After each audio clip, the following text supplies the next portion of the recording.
Buenas tardes a todos, bienvenidos a Soria y en primer lugar quiero dar las gracias por la invitación a estar aquí esta tarde en la jornada número 15 de la Red Centinela Sanitaria y en su aniversario 35.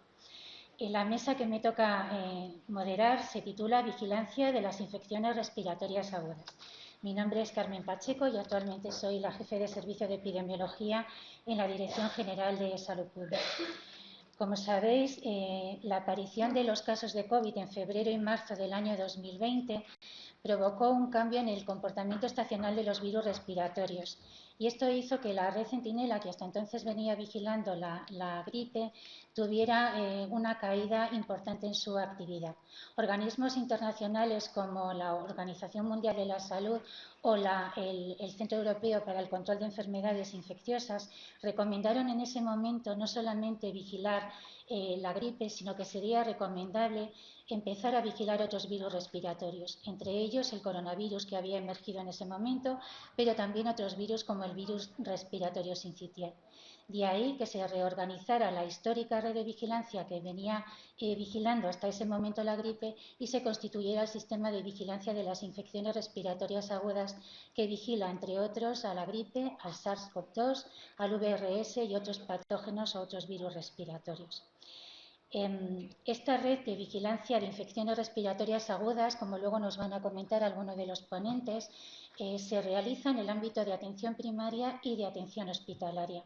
Y en ambos tienen dos componentes, un componente sistémico y un componente sindrómico. Esto nos permite calcular incidencias de distintos indicadores que permitirán compararnos a las distintas comunidades autónomas. Y en el seno de la ponencia y del grupo que lidera este sistema de vigilancia de la infección respiratoria aguda hay un debate importante en los últimos meses en cómo se deben de calcular estos indicadores para hacernos comparables entre comunidades autónomas y que nos sirva a todos para tomar medidas que se anticipen a situaciones como la que tuvimos en el año 2020 y posteriores. Por otro lado, el componente sistémico nos permite conocer mejor las características clínicas, epidemiológicas y virológicas de los virus que están circulando en cada momento. Pues bien, para hablar de la vigilancia y de distintos aspectos de la vigilancia de las infecciones respiratorias agudas, contamos en la mesa con profesionales muy conocidos en el ámbito de la red. Por un lado, en primer lugar, hablará la doctora Ana Ordaz Díez. Ana es licenciada en Ciencias y Técnicas Estadísticas por la Universidad Carlos III de Madrid, cuenta con un máster universitario en Estadística Aplicada y en Estadística para el Sector Público por la Universidad de Alcalá. Tiene una trayectoria profesional que incluye experiencias tanto en el sector público como en el sector privado. Desde el año 2016 forma parte del equipo coordinador de la Red Centinela Sanitaria de Castilla y León dentro de la Dirección General de Salud Pública de la Consejería de Sanidad. El título de su ponencia es Las infecciones respiratorias agudas en la era post-COVID, donde explicará el cambio que se realizó durante el año 2020 para pasar de una vigilancia de gripe a una vigilancia de todas las infecciones respiratorias agudas, dando un repaso de los estudios que se han hecho en estos 4 años y de los que están actualmente en marcha. En segundo lugar, hablará Francisco Pozo Sánchez. Francisco o Paco, como le conocemos, es especialista en microbiología clínica, especialidad que realizó en el Hospital La Paz de Madrid. Tiene el grado de doctor desde el año 2007 y desde entonces está ya vinculado al Instituto de Salud Carlos III en el Laboratorio de Virus Respiratorios, que es además Centro de Referencia Centro Nacional de Gripe de la OMS en España. En este centro trabaja como científico titular de organismo público de investigación, es coordinador virológico del Sistema de Vigilancia de Infección Respiratoria Aguda y es coordinador virológico del proyecto liderado por el CDC para vigilar la efectividad de la vacuna de la gripe en Europa. Él nos hablará sobre distintos aspectos virológicos de la vigilancia de la infección respiratoria aguda en España, incidiendo fundamentalmente en la importancia de registrar determinadas variables. Por otro lado, y en la última parte, hablarán Marta Domínguez Gil González y Carmen Aldea Mansilla. Marta es licenciada especialista en microbiología del Hospital Universitario Río Ortega de Valladolid, doctora por la Universidad de Valladolid y profesora asociada de microbiología en dicha universidad y responsable del diagnóstico viral y de ITS en el hospital en el servicio de microbiología del Hospital Río Ortega de Valladolid. Marta es coautora de numerosas publicaciones, documentos científicos y técnicos e investigadora en numerosos proyectos de I+D+I. Como comenta la doctora Aldea, compartirá con ella ponencia y dará unas breves pinceladas de las técnicas diagnósticas empleadas y hablará también sobre el Centro Nacional de Micro. Carmen Aldea Mansilla es licenciada en Farmacia por la Universidad Complutense de Madrid, doctora en Farmacia, farmacéutica especialista en microbiología y parasitología clínica desde el año 2001 y trabaja como personal estatutario en la categoría de facultativo especialista de microbiología y parasitología en el Complejo Asistencial de Soria desde el año 2009. Tiene también numerosas asistencias a cursos, a congresos, coautora de numerosos artículos publicados en diferentes revistas de prestigio, trabajos presentados a congresos, participación en estudios de investigación y forma parte de distintas comisiones hospitalarias y distintos grupos de trabajo de sociedades científicas. Sin más, doy paso a la primera intervención, Ana Ordaz, que nos hablará de la IRA en la era post-COVID.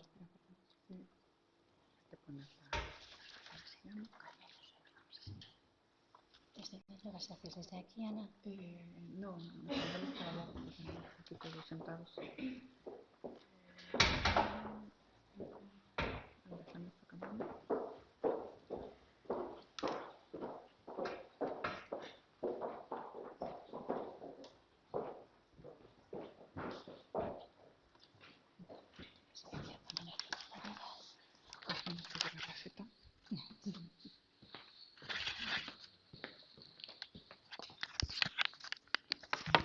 Bueno, buenas tardes. En primer lugar, quería agradecer a Tomás Vega la labor que está haciendo al frente de la red estos 35 años que llevamos. Y también agradeceros a todos vosotros, porque sin vosotros la red Centinela no existiría.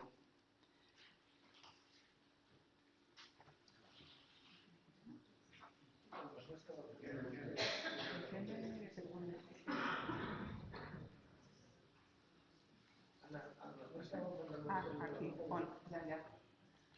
Vale, perdonad, tecnología. Como ha dicho Carmen Pacheco, yo lo que voy a hablar es de la transición que ha habido en la vigilancia de la gripe a una vigilancia de todas las infecciones respiratorias. Pero, ¿cuándo empezó la vigilancia de las infecciones respiratorias? Nuestros antecedentes es que cuando fue la pandemia de gripe en 1918, la OMS se dio cuenta que habría que vigilar las infecciones respiratorias para controlar posibles brotes y en 1947, cuando finalizaron las dos guerras, creó el Programa Mundial de la Gripe, que más adelante, en el 52, se convirtió en la Red Global de Vigilancia y Respuesta para la Gripe, que sigue actualmente vigente. En Europa, en el 87, se creó la Red de Vigilancia de Enfermedades Infecciosas a través de una serie de médicos centinelas que intentaban controlar la vigilancia, tanto epidemiológica como virológica, para proporcionar datos a esta red global de vigilancia. Más tarde, esta pasaría a formar el Sistema Europeo de Vigilancia de la Gripe, que cuando cogió el ECDC se llamaría Red Europea de Vigilancia de la Gripe. En España, en el 89, se crearon las primeras redes Centinela, que formaron parte en el 96 del Sistema Centinela de Vigilancia de Gripe en España, que lo lleva el Instituto de Salud Carlos III. ¿Qué ocurrió? Cuando ya creíamos que teníamos perfectamente controladas la gripe, apareció un nuevo virus, la pandemia de COVID, que dio al traste con toda esta vigilancia y todas las redes se tuvieron que adaptar para vigilar el resto de infecciones respiratorias como el SARS-CoV-2. ¿Qué se hizo en Castilla y León? Antes del 2020, antes de que apareciera el SARS-CoV-2, el programa que se llevaba era el PEVIG. El programa PEVIG estaba formado por una red de médicos y pediatras centinelas y un poco más tarde entraron también médicos y pediatras y entraron las enfermeras. La recopilación de los procesos de síndrome gripal se hacía de forma manual.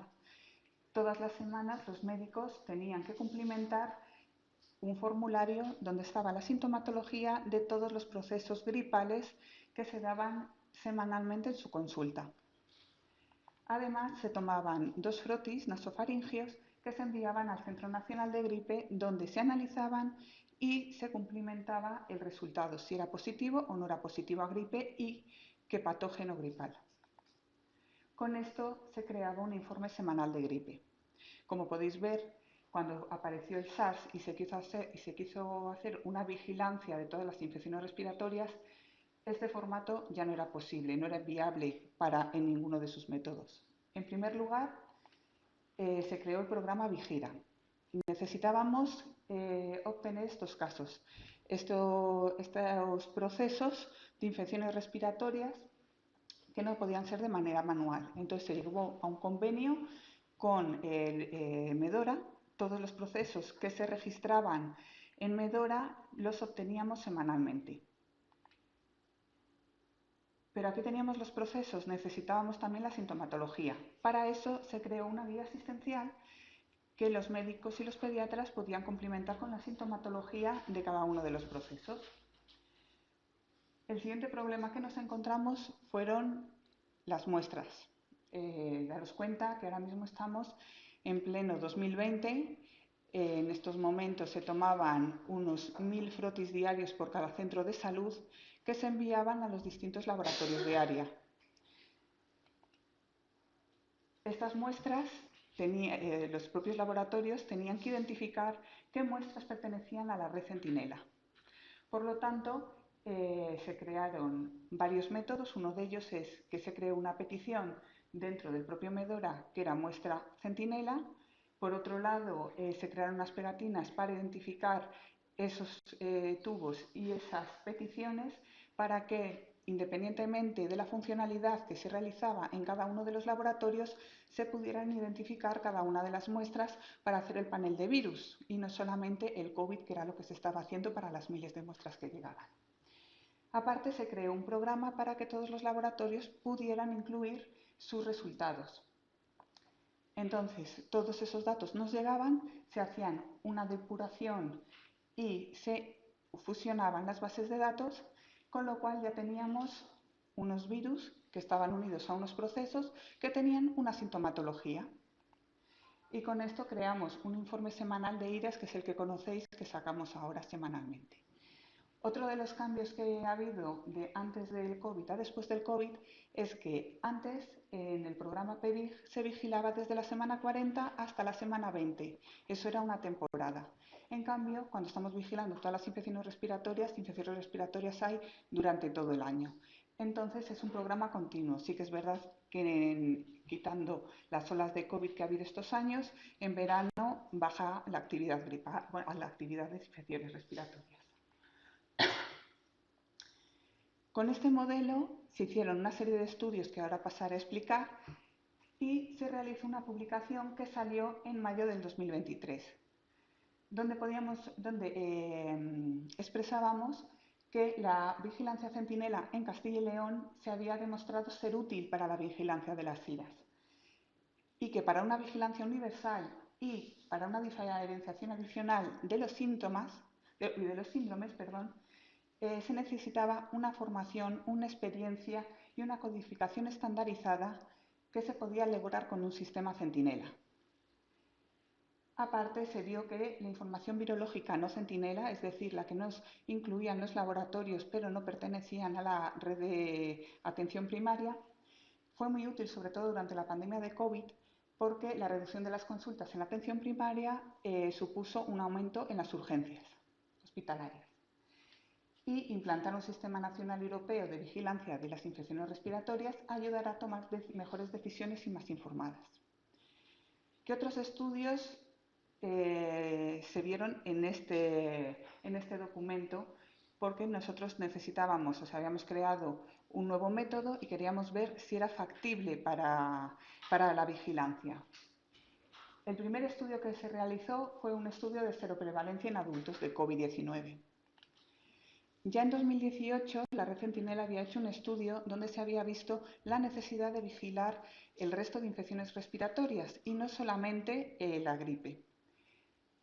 Con esto teníamos datos desde el 2010 y teníamos una vigilancia y podíamos realizar una vigilancia de las infecciones respiratorias, no tan depurada como la que tenemos ahora mismo.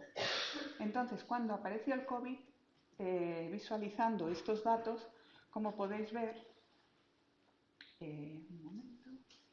en ese momento era cuando apareció el primer caso oficial, bueno, realmente fueron dos el mismo día, de COVID en Castilla y León. Pero nosotros podíamos ver que 2 semanas antes ya había un cambio de tendencia en las infecciones respiratorias. Es decir, algo se estaba moviendo en la comunidad que no era gripe, que ya la onda de gripe se veía que estaba descendiendo. Entonces, ¿cuándo apareció realmente el COVID en Castilla y León? Y se podría estimar una incidencia en estas primeras semanas de circulación, cuando los datos oficiales decían que había 2 o 3 casos que estaban circulando. Para ello se hizo un estudio retrospectivo de la infección por SARS-CoV-2. Se llevó a cabo entre los meses de agosto y octubre del 2020. Para ello se seleccionó una muestra aleatoria estratificada por semana de pacientes de 15 y más años, diagnosticados por una IRA, por la Red Centinela Sanitaria, entre el 10 de febrero, que es este punto, y el 29 de marzo, que es cuando todos nos metieron en casa, que es la semana 7 a la 13. Aparte, se realizó una revisión de las pruebas diagnósticas de todos estos pacientes desde el momento que tuvieron esta infección respiratoria hasta el momento que se realizó la toma de sangre para ver si era positiva a COVID. Nuestra muestra objetivo fue de 298 pacientes, de los cuales se logró contactar con el 94,3% y participaron el 91,1%.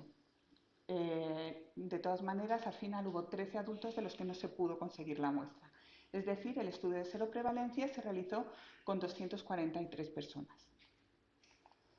A estas personas se les realizó un cuestionario donde se les preguntaba si habían estado en contacto con alguna persona con COVID, con gripe, si habían tenido algún positivo, qué sintomatología habían tenido, el estrato donde trabajaban, y se tomó una muestra de sangre para hacer un test ELISA. Los resultados que se obtuvieron era que desde que habíamos tomado esta muestra, desde la semana 7, el primer caso confirmado retrospectivamente de COVID-19 se producía el 11 de febrero del 2020 en un paciente que acudía a consulta con un síndrome gripal, cuando el primer caso oficial era el 27 de febrero. Además, se confirma que durante estas primeras semanas de pandemia la incidencia de COVID era mucho mayor que la que obteníamos de fuentes oficiales. Y aparte, el criterio clínico de los profesionales sanitarios caracterizó adecuadamente la mayoría de los procesos, ya que en estas primeras semanas que casi no se realizaban pruebas de COVID, de aquellos casos, aquellos procesos que estaban codificados como enfermedad con COVID, los que tenían una prueba, el 100% eran COVID, de los que no tenían una prueba confirmatoria, el 67,6% realmente fueron un COVID. En cambio, el 22,3% que se codificaron como otro tipo de IRAS realmente fueron COVID. Es decir, que sí que el criterio clínico era bueno. Otro estudio que se realizó fue comparar realmente esta vigilancia que estamos haciendo Centinela, ¿se puede comparar con la vigilancia que haríamos de forma poblacional? Es decir, ¿coincidirían esas incidencias? Para ello se realizó, primero con COVID-19, una correlación entre la tasa de incidencia semanal poblacional, que era la que se publicaba en los medios, y la tasa de incidencia que se calculaba con la red Centinela. Como podéis ver, en toda la serie se ajusta prácticamente perfecto hasta este punto. Este punto, la línea azul es la centinela, la línea roja es la poblacional, es en el momento que se dejó de calcular una incidencia poblacional y se pasó a calcular una incidencia para mayores de 60 años. Por eso la diferencia. Realmente esta sería una incidencia de toda la población y esta la calculada para mayores de 60. Quitando esta parte, se puede ver que la correlación entre ambas series es prácticamente 1, prácticamente perfecta. La siguiente comparativa entre vigilancia poblacional y vigilancia centinela se realizó con todas las IRAs. Se comparó la incidencia calculada con los datos poblacionales, es decir, con todos los médicos y pediatras de toda Castilla y León, y se comparaba con la incidencia calculada por la red centinela. Como podéis comprobar, también la serie se ajusta bastante bien. Uy, me he ido para adelante. Pero si veis, a partir de 2016, los datos centinelas se ven un poquito mayores que los datos poblacionales. ¿Por qué razón? Porque realmente lo que estamos diciendo, los médicos centinelas tenéis una formación, estamos en contacto con vosotros, os decimos cómo tenéis que codificar cada uno de los síndromes. Os decimos que por favor cerréis procesos y abréis un proceso nuevo cada vez que lo utilicéis, porque si no hay mucha gente que reutiliza procesos y mete una laringitis en una laringitis que ocurrió en el 2006. Entonces los datos pensamos que son mejores los datos centinelas que los datos calculados con toda la población. Otro estudio que se realizó fue un estudio de coinfecciones. Se tomaron todas las muestras que teníamos introducidas en nuestro programa Vigila desde la semana 40 del 2021 hasta la semana 32 del 2023. De ellas, centinelas eran 5.282. ¿Por qué centinelas? Porque en las centinelas realmente es donde tenemos todo el panel de virus. En el resto que no son centinelas hay muchas que son solo de gripe, solo de COVID, gripe, COVID y VRS. De estas muestras centinelas, positivas serán el 72,9%. Y en coinfección tenemos un 16,7% sobre el total de las muestras centinelas. ¿Qué resultados obtuvimos? Que la mayoría de las coinfecciones se daban, sobre todo, de dos patógenos, en muestras tomadas en población infantil, de hecho, casi el 60% es de 0 a 4 años y un 17% de 5 a 14. Y los datos más llamativos es qué patógeno es el que más se mueve en coinfección, donde aparecía el adenovirus, que el 72% de las veces que aparecía un adenovirus estaba en coinfección con algún otro virus.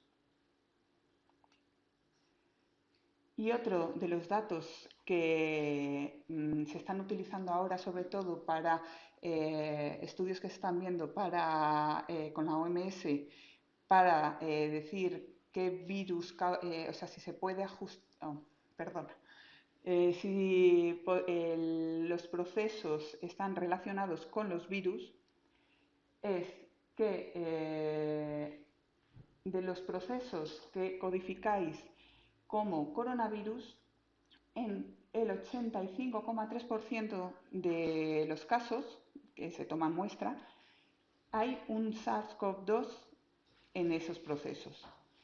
Y de los que están codificados como gripe, el 75,3% tiene una gripe. Es decir, cuando codificáis coronavirus o codificáis proceso gripal, realmente en una proporción muy alta ese virus está presente en la muestra.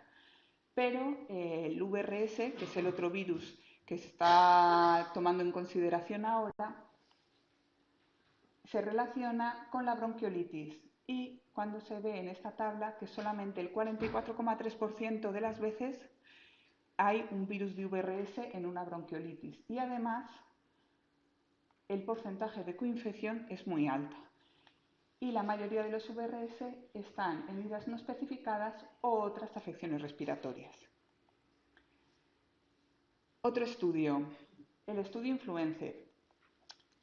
Participaron sobre todo el personal de enfermería de los centros de salud, aunque sí que hubo algún médico que también participó porque no tenía enfermera en su cupo.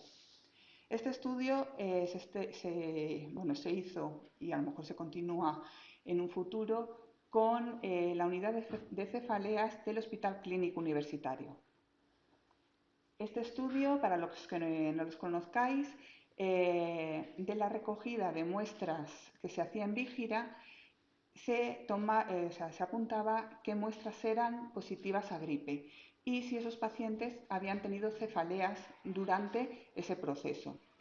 Si se daban estos casos, se les pedía la participación y si aceptaban, se pasaban los datos a la unidad de cefaleas, que contactaban con ellos, les hacían un cuestionario y se seguía a ver cómo habían sido las cefaleas. De este estudio han salido ya 3 publicaciones y se está preparando la 4ª. En la primera publicación, una de las conclusiones fue que el fenotipo clínico de la cefalea atribuido a la infección por gripe fue similar al de otras infecciones respiratorias, con síntomas autonómicos craneales más pronunciados. El dolor de cabeza fue un síntoma temprano y se autolimitó en pocos días. En el segundo, que el dolor de cabeza es un síntoma común en los pacientes con gripe, pero con una prevalencia superior a la observada en otras infecciones. Y en el tercero, que la presencia de cefalea parece asociada a un síntoma provocado por la respuesta inmunitaria innata, que eso ya se lo vieron también cuando hicieron este estudio con pacientes de COVID.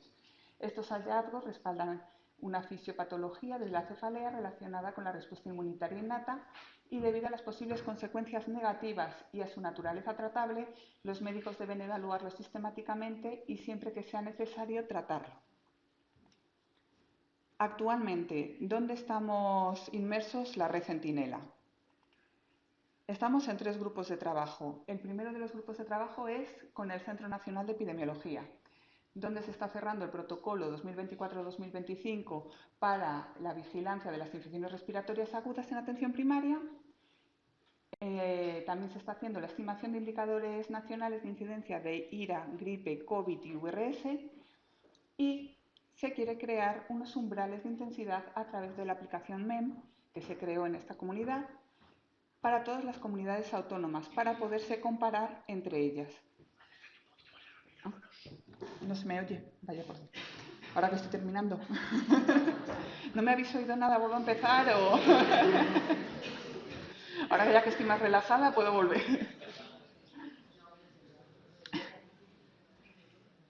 El segundo grupo de trabajo es con el CAES, donde se están mirando indicadores a tener en cuenta para determinar los niveles de alerta sanitaria de la IRA para la nueva temporada 24-25. Y se está preparando una respuesta para una nueva pandemia, si ocurriera que queramos que no. Y con la Organización Mundial de la Salud se está trabajando en las nuevas definiciones oficiales para determinar qué se considera gripe, qué se considera COVID y qué se considera enfermedad provocada por VRS.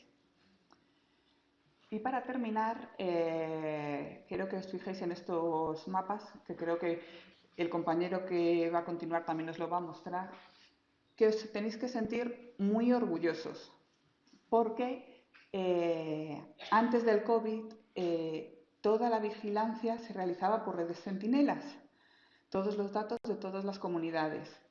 Y el COVID acabó con la mayoría de las redes centinelas españolas. Actualmente solo hay 3 comunidades que mandan datos centinelas a Madrid, que son Castilla y León, Madrid y Extremadura. Muchas gracias por su atención.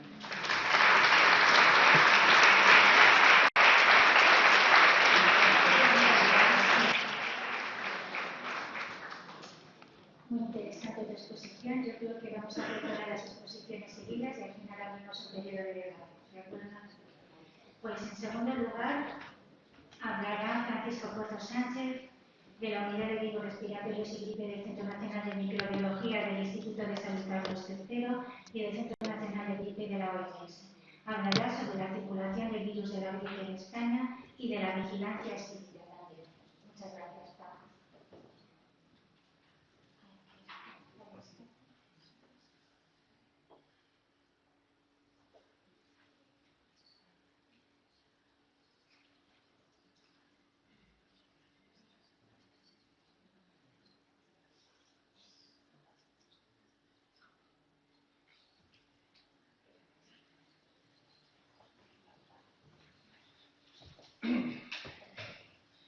Vale, pues para empezar, buenas tardes, bienvenidos a todos.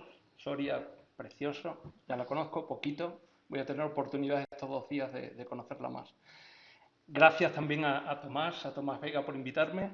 Es algo que teníamos hablado hace tiempo y bueno, al final cayó. Y espero que no sea la última y que sigáis contando conmigo, a ver si no os aburro mucho. Vale, yo voy a hablar de... No sé si se me oye, yo suelo moverme mucho. Si no me oís, decidme que vuelva otra vez al redil. Os voy a hablar de la circulación. No sé si. A ver, sí, que me vaya acostumbrando. De la circulación del virus de la gripe en España y, sobre todo, centrándome mucho en la nueva vigilancia que estamos haciendo ahora en la era post-COVID, que se llama Vigilancia Sibira. Os voy a contar brevemente el paso de un sistema de vigilancia a otro, para empezar. Cuando hablamos de vigilancia del virus de la gripe, estamos hablando sobre todo de dos aspectos del virus de la gripe. Estamos hablando de la efectividad vacunal de la temporada en curso. Es decir, nosotros nos han puesto una vacuna en otoño y tenemos que controlar si los virus que están circulando, digamos, la vacuna nos protege. No ya de infecciones, que ya sabéis que no deberíamos pirar la efectividad de la vacuna de la gripe si nos infectamos o no nos infectamos, pero sí si estamos evitando hospitalizaciones, si estamos evitando fallecimientos, si estamos evitando complicaciones. Esa es la verdadera efectividad de la vacuna de la gripe. Y eso hay que medirlo, hay que controlarlo intratemporada. Nosotros en el laboratorio lo hacemos a 2 niveles. Bueno, se me olvida decir también que esto está muy relacionado en que, como vamos a ir cultivando virus durante toda la temporada, estamos sirviendo de fuente de virus para la vacuna del próximo año, para que la OMS, el laboratorio de la OMS, tenga, digamos, un remanente de virus donde pueda decir, vale, pues el próximo virus que se mete en la vacuna va a ser este, que viene, imaginaos, de España, algún día. Vale, entonces a 2 niveles.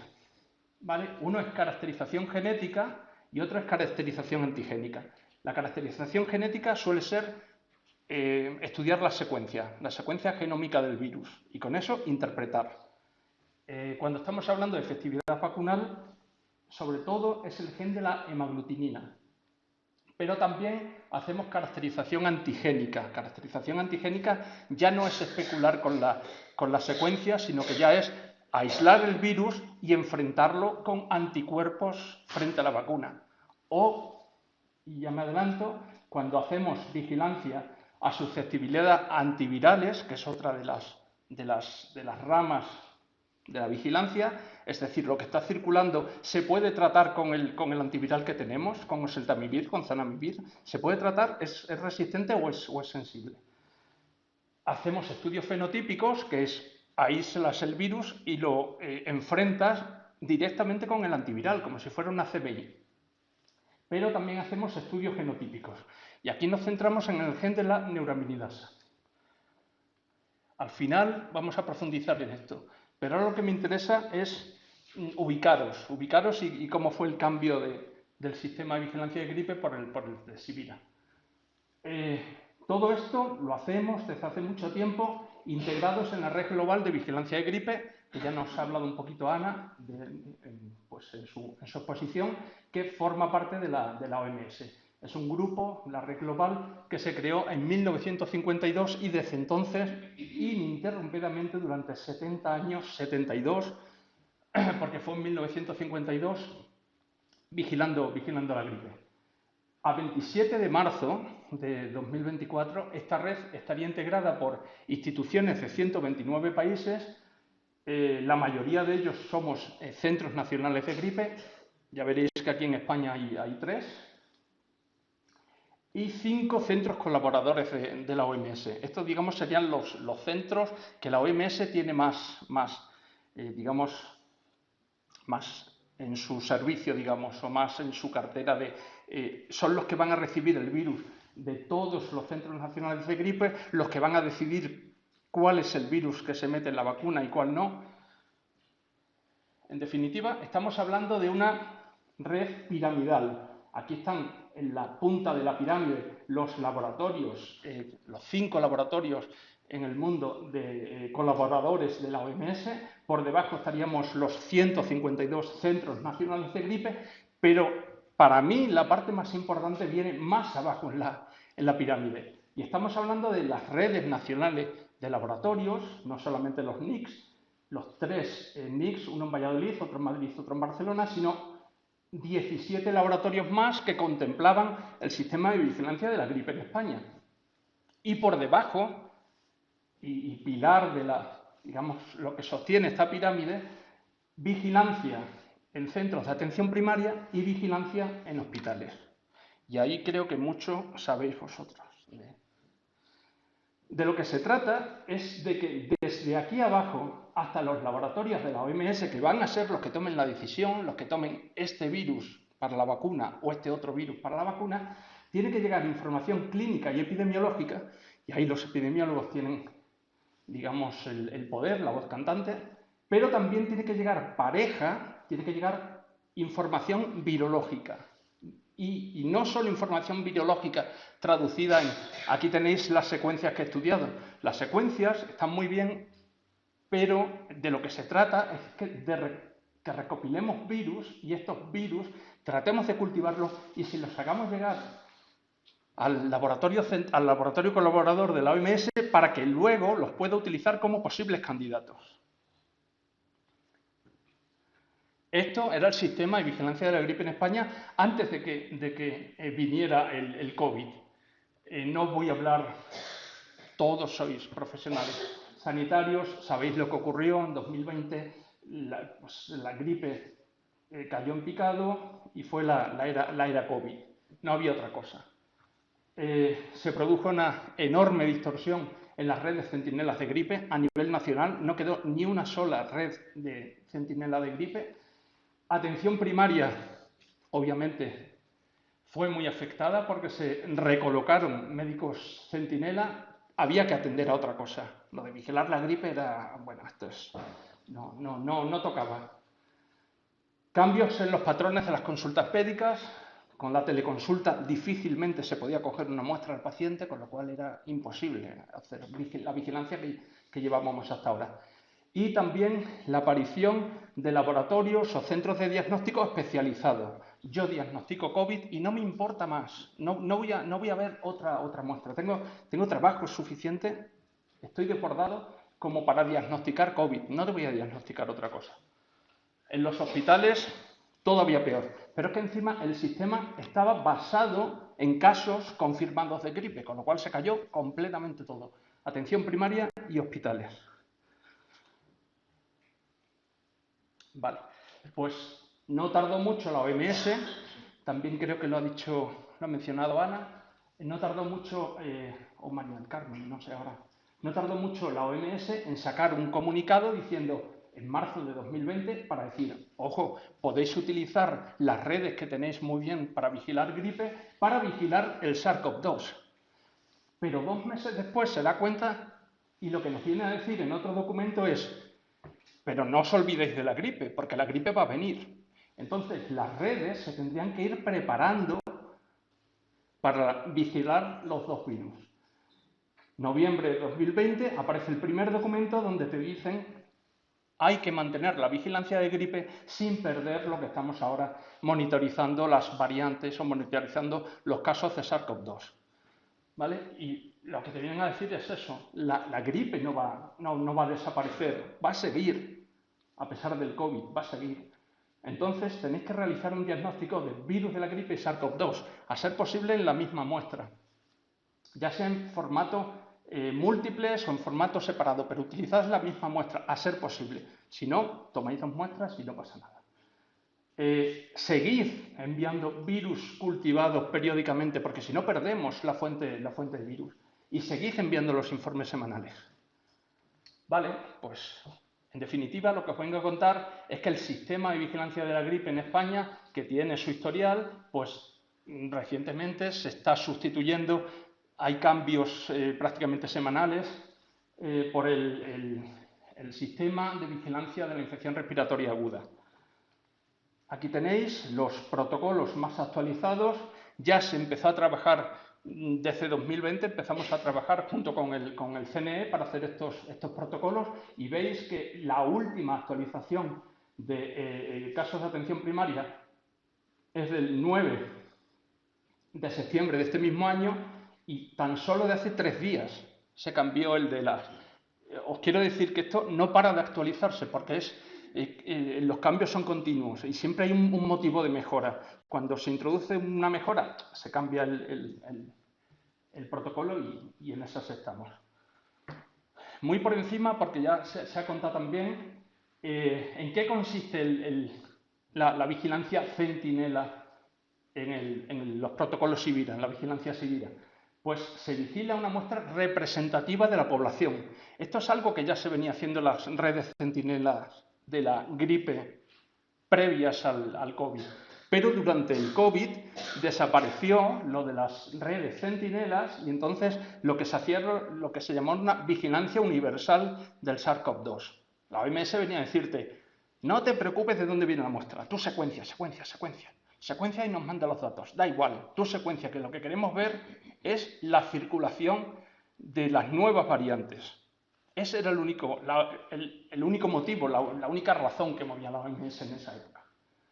Se vuelve ahora la muestra representativa de la población vigilada. Tiene un componente de vigilancia sindrómica. A los laboratorios nos interesa, a ver, poco, la verdad. Sabemos que sale mucha información, pero el principal problema para nosotros, la gente del laboratorio, es que no se hace diagnóstico etiológico. O sea, el diagnóstico etiológico no es necesario en la vigilancia sindrómica. Simplemente hay que decir si es caso de IRAS o caso de IRAG, ¿vale? En función de las definiciones de la OMS. Los casos se seleccionan según códigos de diagnóstico y de aquí vamos a sacar, los epidemiólogos van a sacar tasas semanales de IRAS distribuidas por sexo y edad. Nada de si es gripe, si es SARS-CoV-2, no, lo que me interesa es IRAS o IRAG, ¿vale? Para saber,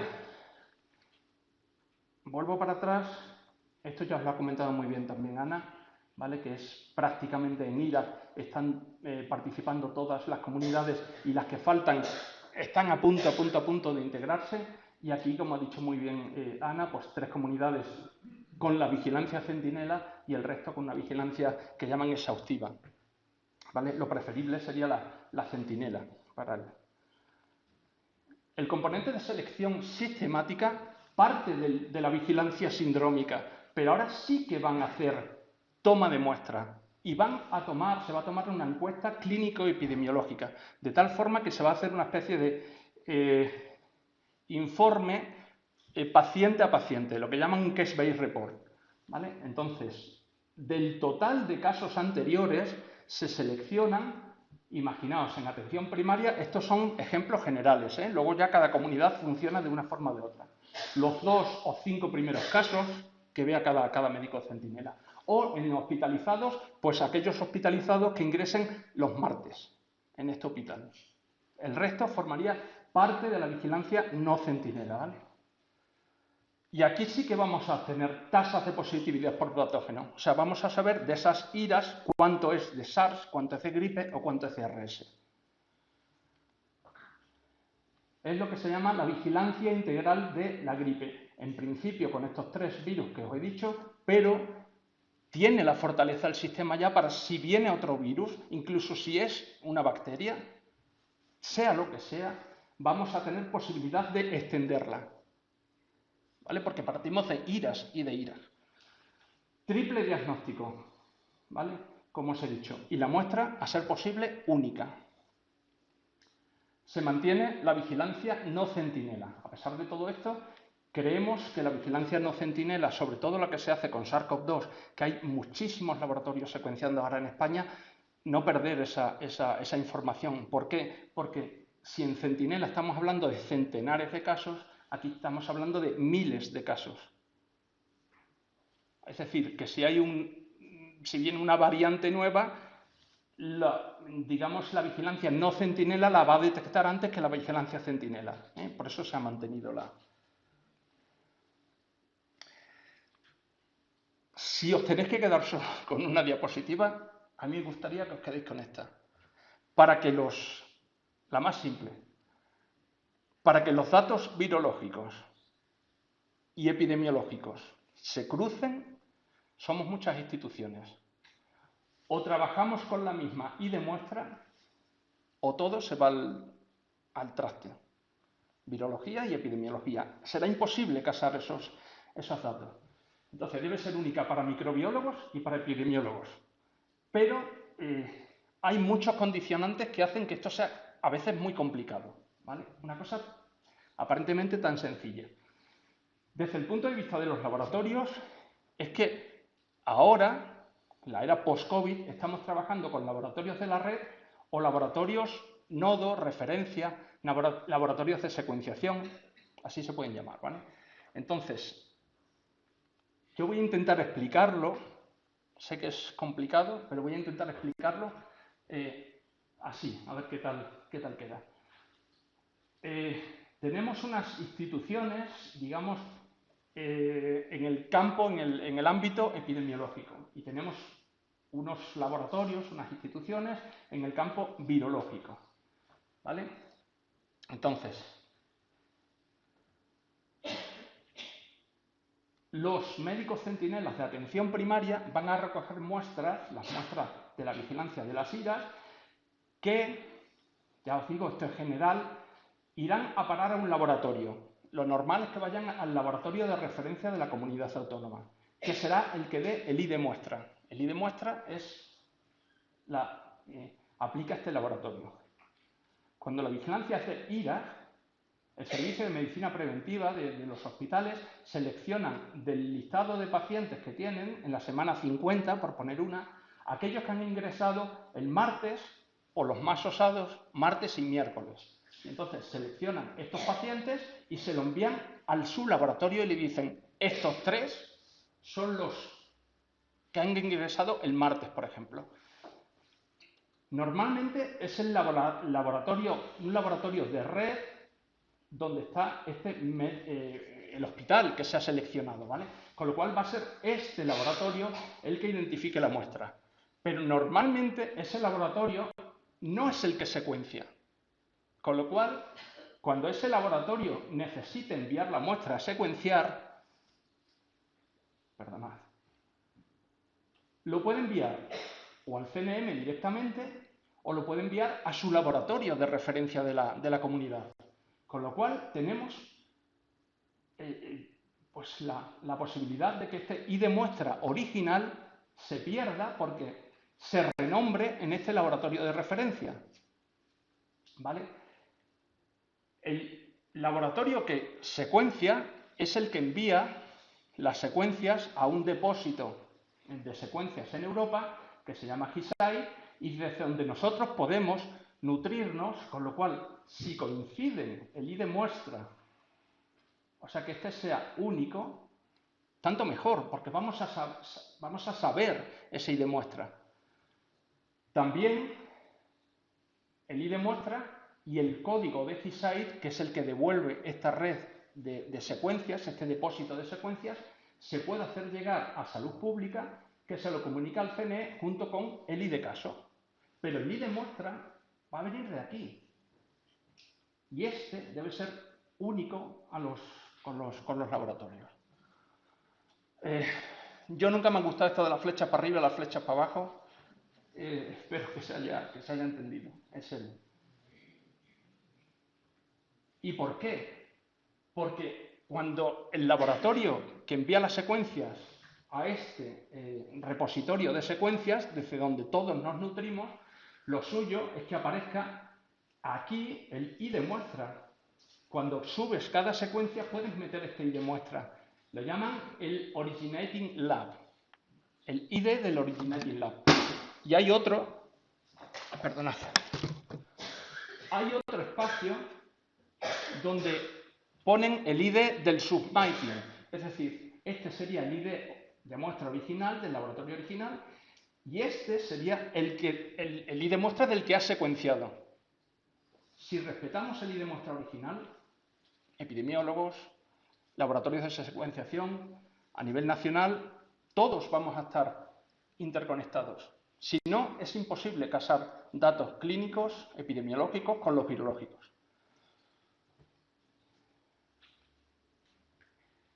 Aquí ya os digo, la red RELEC de esos 17 laboratorios del sistema de vigilancia de gripe ahora están integrados en la red RELECOV, que el ECDC promovió la secuenciación masiva de SARS-CoV-2, y aquí tenéis que ya formamos 49 laboratorios. Entonces, entendernos entre nosotros ya es complicado también, ¿vale? Pero lo estamos intentando. Y ahora, brevemente, no sé cuánto tiempo me queda. Ahora. Pues casi estás agotando los 20 minutos ya, pero vamos muy rápido. Caracterización genética por aquello de que, bueno, y desde el laboratorio no nos ha contado nada del laboratorio. ¿Cómo hacemos la caracterización genética en secuencias? Pues todas las temporadas recibimos de la OMS un documento, ECDC y OMS firman en conjunto un documento en donde nos dicen las características que tienen y los grupos, primero, los grupos o clados se llaman, para entenderlo serían las variantes, ¿vale?, que se llaman en COVID, de H1. Aquí tenemos, de la temporada anterior, tenemos 4 tipos para H1, 6 para H3, 5 para B. Están los grupos vacunales y los grupos que serían no vacunales, ¿vale? Voy a intentar que sea más fácil. Aquí tenéis un árbol filogenético de HA1. Hemos obtenido la secuencia de hemaglutinina, la hemos analizado y hacemos las relaciones filogenéticas. Entonces, si veis, este es un árbol filogenético de abril, casi a finales de temporada de 2024, veis perfectamente dos grupos, uno aquí y otro aquí en el árbol. Este sería el grupo vacunal, el 5A2A1. Aquí tenéis el virus vacunal que se repite, este año vuelve a ser el Victoria, y aquí tenéis un grupo no vacunal, ¿vale? Entonces, la idea es que controlemos si los dos estarían cubiertos por la vacuna, por Victoria. Cada uno de estos grupos tiene sus propias mutaciones. No os voy a liar con mutaciones, lo prometí. Solamente una. Voy a hacer nombre, el K142R, una mutación que está en un sitio muy relevante. Esta mutación está en todo este grupo, ¿vale? Sin embargo, en todos los demás, la posición 142 mantiene una lisina. Bueno, pues curiosamente, la vacuna, el virus vacunal, no tiene la mutación K142R, como todos sus compañeros. Hubo una reversión que se llama, y entonces volvió al 142K. Los compañeros de Canadá, que son los primeros que publican siempre pues, la efectividad vacunal intratemporada, ya en febrero sacaron esta publicación, aquí lo tenéis, el 15 de febrero, creo, muy pronto. Y entonces advirtieron esto y dijeron, joder, hemos buscado en todas las secuencias que hay del virus vacunal y solo las que, el IVR238, las que se han utilizado como semilla para introducir en la vacuna, mantienen la lisina. El resto todos tienen 142R. Bueno, pues algo que podía ser poco trascendente, veis que en los análisis de efectividad vacunal, cuando analizan el H1N1 en general tiene una efectividad vacunal del 63%, que no está nada mal, ¿vale?, para lo que es el virus de la gripe. Pero cuando analizan por grupo, se dan cuenta de que el grupo no vacunal, el 5A2A, tiene 10 puntos por encima del vacunal. A esto le llamaron la paradoja. Y esto no suele ocurrir. Es decir, por primera vez estábamos viendo que los grupos más afines al virus vacunal tenían peor efectividad vacunal que los grupos que estaban más alejados, ¿vale? Y esto te vas enterando, pues ya en febrero sabíamos todo esto. Afortunadamente, en España circuló mayoritariamente el grupo no vacunal, el Sydney, 70-30, tanto en IRAS como en IRAC. Afortunadamente también veis que en azul el grupo vacunal cada vez iba a menor, ¿vale? Y el grupo Sydney, el grupo 5A2A, no vacunal, se iba haciendo más fuerte. También veis por aquí que había comunidades autónomas donde prácticamente su virus era el virus no vacunal, todo en rojo. Ceuta, Melilla. Cabría esperar que en estas comunidades la efectividad vacunal fuera un poquito más alta para H1 que en Navarra, por ejemplo, donde casi el 80% de sus virus eran virus vacunal. ¿Vale? Este es el trabajo más o menos. Vamos haciendo. Ninguna importancia porque es H3 y este año, curiosamente, H3 era prácticamente irrelevante porque veis que todo era un mismo grupo, con lo cual no era. Y luego, como estaba muy alejado del virus vacunal, la efectividad vacunal por los suelos, como suele ser H3. Ojo, efectividad vacunal por los suelos no quiere decir que no valga la vacuna, ¿vale? Quiere decir pues, que podría mejorar, pero aún así sigue siendo efectiva para reducir casos, complicaciones, fallecimientos y demás. Esto no me voy a meter aquí en este fregado, solamente recordaros, por ejemplo, que esto es una clásica temporada de H3, donde se ven no solo un grupo de virus como vimos, sino que vemos 1, 2 y 3. Y para realizar el Rhizome 2018-2019, estos dos grupos estarían en la línea evolutiva Hong Kong y este, totalmente alejado del resto, veis que es muy amplia la diferencia, totalmente alejado del resto, estaría en la línea evolutiva Switzerland. Esto valió, aquí no voy a entrar, Estas serían las caracterizaciones antigénicas, ¿vale? Pero no me voy a meter ahí. Esto fue suficiente, por primera vez en la historia, fue una cosa, pues eso, atípico también, para que el 21 de febrero, que es cuando sacan la OMS el documento de estos son los virus vacunales para la próxima temporada, pues nos quedamos todos perplejos cuando anunciaron, ojo, que no tenemos tiempo, o sea, no podemos deciros a día de hoy un virus, y entonces lo vamos a aplazar al 21 de marzo porque cada vez estaban circulando más virus de este grupo.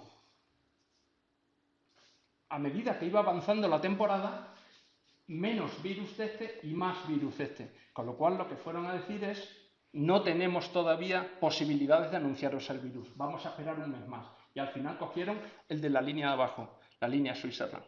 O sea, para que veáis la importancia de los estudios de caracterización y afinar no solo en H3, sino por clados, por grupos. Poco más, deciros que pues eso, es semestral desde 1998, la reunión de la OMS para saber qué virus se utilizan y bueno, también hacemos estudios de susceptibilidad antivirales, bien métodos rápidos de detección de una mutación puntual asociada a una resistencia, pero sobre todo lo que hacemos en nuestro centro es bueno, os voy a leer porque esto es. Puedes detectar mutaciones asociadas a resistencia, bien con métodos rápidos o bien con métodos de secuenciación de la neuraminidasa, pero la ausencia de mutaciones conocidas asociadas a resistencia no garantiza la sensibilidad del virus. O sea, tú si detectas una mutación asociada a resistencia, puedes decir, este virus es resistente. Pero si no localizas ninguna, no detectas ninguna, no puedes decir este virus es sensible. Para eso necesitas los análisis fenotípicos.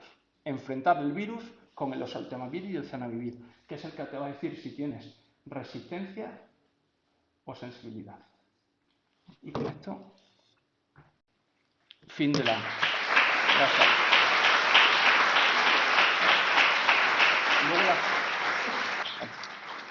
Muchas gracias, Paco, por tu interesante presentación. Y vamos a dar paso a la tercera parte de esta mesa, en la cual va a intervenir en primer lugar la doctora Carmen Aldea, del Complejo Asistencial Universitario de Soria, que nos va a hablar de la red de laboratorios de Castilla y León en la vigilancia respiratorias agudas. Carmen, yo creo que nos va a hablar un poco de todo el proceso de la detección de muestras que vas a realizar, el registro de resultados en el programa Vigila, la organización y el envío de muestras y la explotación de datos.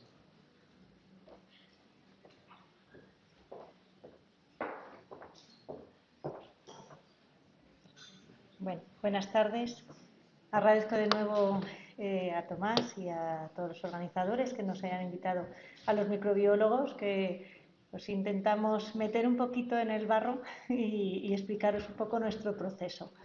Esperemos que no se nos repita mucho porque hay conceptos que vamos a citar varias veces. Y ahora a ver si yo también acierto. Vale. Bueno, el esquema un poco de nuestros laboratorios es este, ¿no? ¿Qué hacemos con las muestras que nos enviáis, que seleccionan los médicos centinelas principalmente y los médicos de urgencias, los médicos de hospitalizada? ¿Cómo es el procesado de esas muestras? ¿Qué pruebas le vamos a hacer? ¿No? Y Marta, mi compañera, luego os hablará de qué técnicas se emplean. Cómo comunicamos los resultados a la red Centinela y luego cómo enviamos esas muestras para que Francisco pueda hacer de todo. Previamente Marta, luego Francisco, luego el resto. ¿Vale? Eso es un poco el esquema que quiero deciros. Como ya ha indicado Ana, las muestras centinelas nos vienen perfectamente identificadas. La muestra viene con su pegatina y en el sistema Medora viene con la petición. Quiero incidir un poco, no solo en nuestro trabajo y en las ventajas que podemos encontrar en la red Vigila, que ahora son muchas, sino también en los problemas y los inconvenientes que vamos encontrando en nuestro día a día. Y aquí, como tengo también mis compañeros microbiólogos, les invito a que hagan, si quieren, alguna aclaración, inciso o que añadan, ¿no? Y bueno, uno de los errores, pequeños errores, que se pueden encontrar es que haya peticiones erróneas, que las peticiones de una muestra centinela la haga un médico que no es centinela, ¿no? Eso se ha hablado varias veces, como incluso se pensó en acotar esta petición al médico centinela concreto, pero bueno, al final se decidió que debido a los cambios de médicos, las sustituciones, las bajas, bueno, pues las múltiples incidencias que tenéis en atención primaria, pues lo único que quedábamos es nosotros comprobar un poco si la petición venía realmente de un médico centinela. Al final, en los sitios pequeños, yo hablo un poquito de Soria, a lo mejor Burgos, León, Salamanca es otro mundo, ¿no? Pero es verdad que al final conocemos un poquito pues, al pediatra centinela, a 3 o 4, al médico de Gómara que es centinela, y ya te suena un poco el nombre y lo frenas, ¿no? Y por otro lado tenemos también muchas muestras desde la atención hospitalizada, bien desde urgencias y también desde atención primaria. Es verdad que, como han comentado Ana y Francisco, la atención primaria nos mandaba mucho en la época de COVID, ahora cada vez nos manda menos, ¿no? Pero bueno, eso. Y todas esas, como veis, en el análisis de la temporada 22-23, pues el grueso real de los datos de gripe y de COVID fundamentalmente, y ahora ya también de virus respiratorio sincitial, son efectivamente las hospitalarias. Las centinelas están acotadas, ¿no? Porque se establecen pues, que se recojan X muestras a la semana. Atención primaria vienen muy poquitas y los datos de la atención hospitalizada es realmente las que nos da mucho resultado de los microorganismos que circulan. Y esto nos hace reflexionar, o quiero hacer incidir en dos cosas, ¿no? En primer lugar, la optimización de los recursos que tenemos que hacer los laboratorios de microbiología. Es verdad que hacemos o damos más soporte al diagnóstico microbiológico de un paciente que pasa por urgencias y que puede ingresar y que está más grave. Y bueno, pues optimizamos un poquito menos en atención primaria, que nos vienen menos muestras, ¿no? Para el diagnóstico de las SIRAs, ¿vale?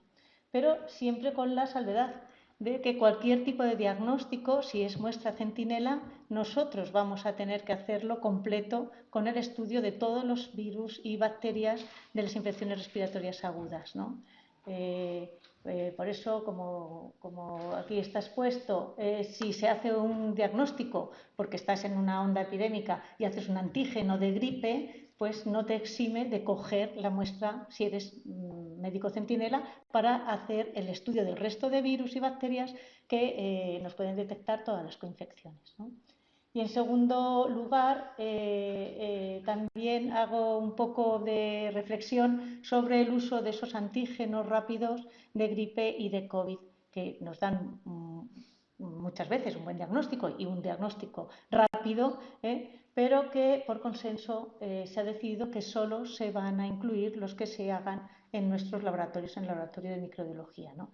Por problemas de registro, problemas de ver si tienen la sensibilidad y la especificidad adecuada. Bueno, pues de momento todos esos datos que se hacen fuera de los laboratorios por técnicas rápidas no se incluyen y solo se incluyen si los usamos o si lo estamos haciendo en el laboratorio.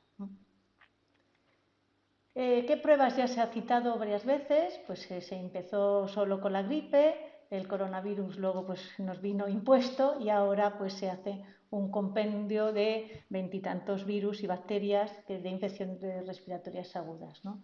Y este es el informe semanal que conocéis. Efectivamente tenemos datos de COVID, tenemos datos de gripe y todos los tipos de gripe que pueden haber y como veis tenemos datos de las muestras centinelas que tenemos obligación de hacer un estudio completo de todos los patógenos, pues todos los virus posibles y las bacterias de neumonía atípica, ¿vale? Y como veis, pues también un poco viendo el análisis de la temporada 22-23, el análisis anual, pues efectivamente la gripe y el COVID son muy importantes, pero yo quiero destacar el virus respiratorio sincitial en muestras no centinales hospitalarias, ¿vale? ¿Esto está un poco sesgado? Sí, porque las de atención primaria casi no nos llegan, pero en las muestras centinela hay menos diagnóstico de virus respiratorio sincitial que en las muestras que nos vienen del hospital, ¿vale? Bueno, otro punto muy importante es nuestro registro de los datos para que lleguen todos esos datos a los siguientes, ¿no?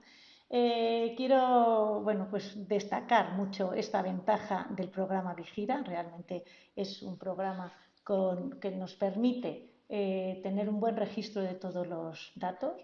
Es verdad que el registro es manual, ya se conseguirá, espero, que se capten los datos, pero bueno, os dejamos que nos dejéis implantar el nuevo SIL del laboratorio autonómico y luego ya hablaremos un poco del gobierno.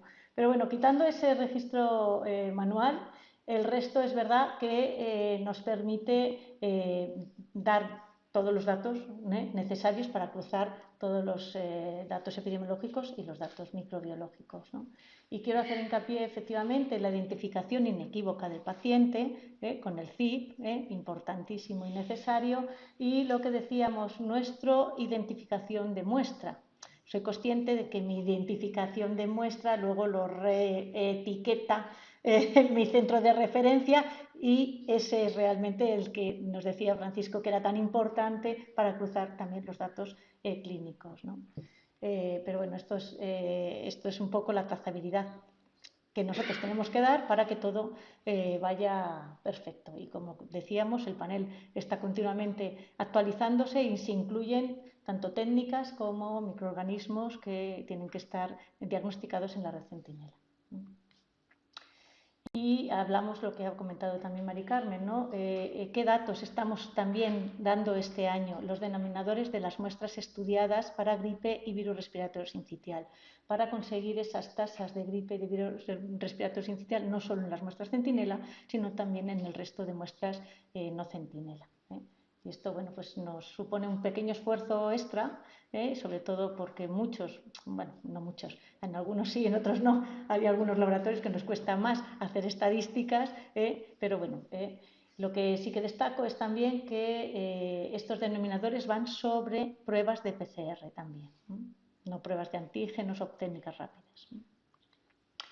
Y por último, vamos a hablar de la última parte del envío de las muestras. Hemos diagnosticado la gripe y tenemos que enviarlo al Centro Nacional de Referencia a Valladolid en nuestro caso, ¿no? Y destaco sobre todo este proceso, el alicuotar las muestras. Es nuestro, digamos, punto, nuestro hándicap, nuestro punto débil, ¿no? Que tenemos que estar muy atentos para que la trazabilidad de la muestra llegue correcta. Esto se va a notificar qué muestras se envían y qué no. Se va a notificar también en el programa de la red Vigira, porque si bien todas las gripes se registran, pues no todas las gripes se envían porque necesitamos una carga mínima, una carga viral mínima para que se puedan hacer los estudios de secuenciación, de fenotipado, genotipado. Entonces, bueno, pues aunque los microbiólogos sabemos que ese ciclo de amplificación no depende mucho de la toma de muestra, del tipo de técnica que se use, etcétera, etcétera, pues con ciclos de 32 no enviamos la muestra porque consideramos que la carga viral del virus va a ser menor y no se van a poder hacer estudios de secuenciación o otro tipo, ¿no? Es verdad que cada laboratorio nos organizamos como podemos, ¿no? Nosotros tenemos una hoja de registro de las muestras que se van a enviar a cada semana y tenemos que hacer el alicuotado, comprobar muy bien que los números de identificación y el paciente sea el correcto que vamos a enviar, ¿no? Y luego hacer el envío pues, con la seguridad biológica necesaria. Y ya digo, este es el punto de los errores. En centros de laboratorios más grandes, cuando hay un alicuotador, ¿no? una máquina que alicuota, pues a lo mejor tiene más sencillo, pero seleccionar X muestras semanales, que semana pasada enviamos creo que 3 y en pleno diciembre enviamos 30, pues claro, necesita un consumo del tiempo de técnico, estar muy atento a que las pegatinas que duplicamos sean el número correcto y este es yo creo, nuestro punto débil, ¿no? Y bueno, y como veis, el envío siempre con triple envase de seguridad para que no haya ningún problema.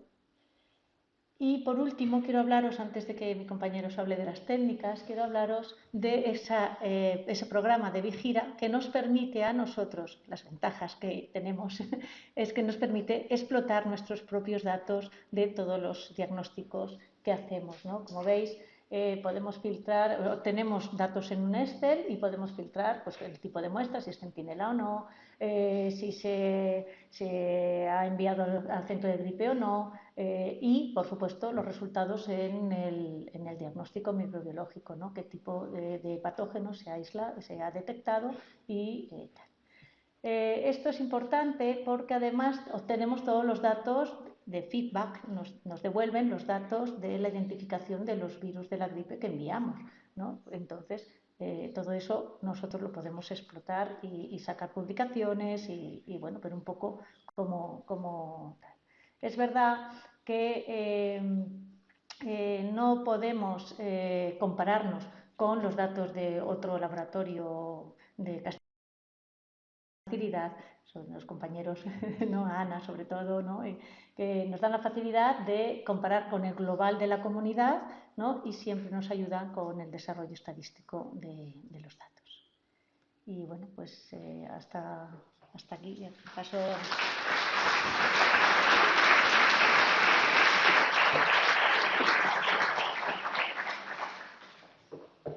Y a continuación, Marta Domínguez Gil González, del Hospital Río Ortega de Valladolid, nos hablará de las técnicas diagnósticas. Adelante, Marta, cuando quieras. Bueno, pues muchas gracias.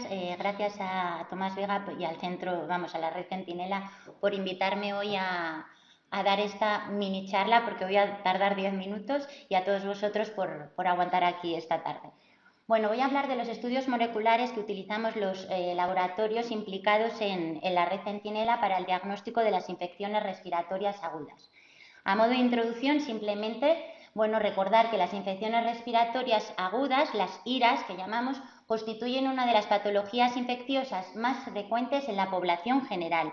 Son extremadamente frecuentes a nivel global y además, pues estamos acostumbrados, o hasta que vino el COVID, a las IRAS producidas por virus que aparecieran bien como brotes epidémicos que estamos acostumbrados a ver estacionalmente, fundamentalmente en los meses invernales, que es lo que pasa o pasaba, luego podemos hablar en el debate de si ha cambiado este patrón de circulación viral con la gripe y el RSV, o bien de forma continua a lo largo de todo el año, como vemos con virus como el adenovirus, el SARS-CoV-2, desgraciadamente, el rinovirus u otros coronavirus.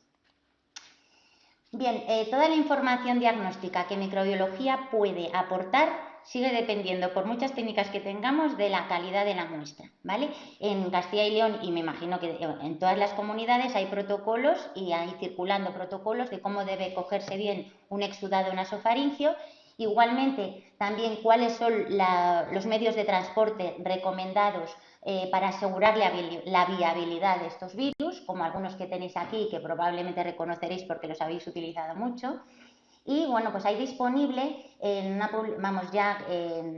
este año, del 2024, una guía de utilización de los laboratorios de microbiología, ¿no? De tal manera que en función del diagnóstico o del síndrome, bueno, pues hace unas recomendaciones de cuál es la muestra óptima, de cómo se debe transportar esa muestra, etc. En el caso de los virus, como el de los de la gripe, bueno, pues la muestra más idónea para técnicas moleculares, que son las que fundamentalmente utilizamos en la red Centinela, son muestras nasofaringias y deben contenerse en medios de transporte de virus. Muchos de estos medios son especiales y lo que llevan son antibióticos o antifúngicos de amplio espectro para asegurar, bueno, pues que toda esa flora comensal que pueda haber en la nasofaringe, pues se conserve más los virus que puedan tener la muestra. Bien, el diagnóstico viral es sorprendentemente rentable, es muy agradecido, ¿vale? Porque ya, bueno, antes, cuando utilizábamos técnicas convencionales, el detectar virus respiratorios, bueno, pues nos daba, pues en el 41% de las muestras pediátricas se detectaba algún virus.